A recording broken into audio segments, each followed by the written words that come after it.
Well, the United Nations inquiry has found gross human rights violations have been committed in Syria since the uprising began in March. The report says the country's military and security forces carried out crimes such as murder, torture and rape. And the Commission holds President Bashar al-Assad's government responsible for wrongful acts, including crimes against humanity. The panel said many of the violations were issued from the highest levels of the army and government. Yakin Erturk is a member of the UN Human Rights Committee that filed that report, and she joins me live from Geneva now. Can you give us a little more detail on this report and the violations the UN is talking about?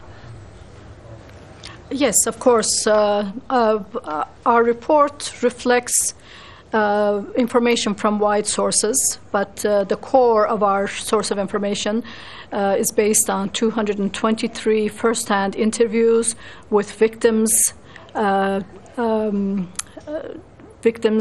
witnesses, as well as defectors from the Syrian army.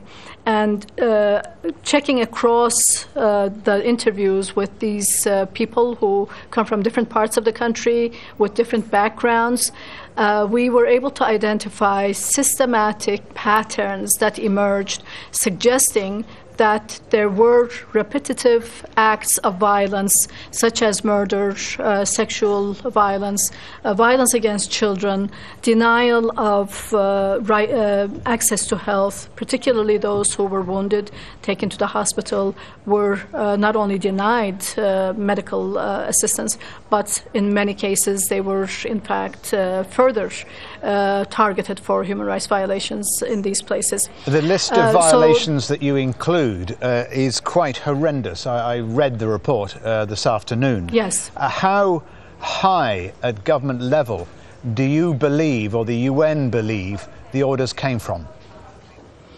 The evidence that we have suggests that there was knowledge of and orders coming from high-ranking officials in the officers in the army.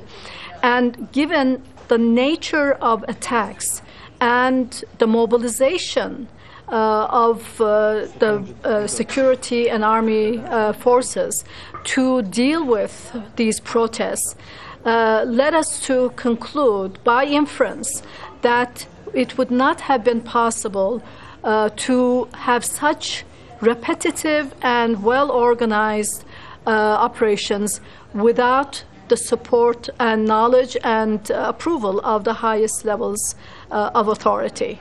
The Syrian foreign minister has been speaking in the last few hours. He said there has been violence of this type, but he said it's been carried out by outside forces and terrorists. Do you believe the evidence you have links these atrocities, and there's no other word to describe them really, are directly linked to the Syrian government?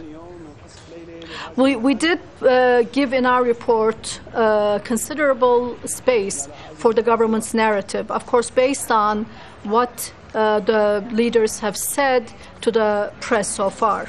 So I think that your question for us as a commission of inquiry to sufficiently respond would require access to the country. And this is something we have been appealing to the Syrian authorities from the beginning. I think the only way to put an end to the violence and ensure that the different claims can be sufficiently investigated is to allow outside independent observers into the country. We will leave it there. Yakin Erturk, thank you for joining us.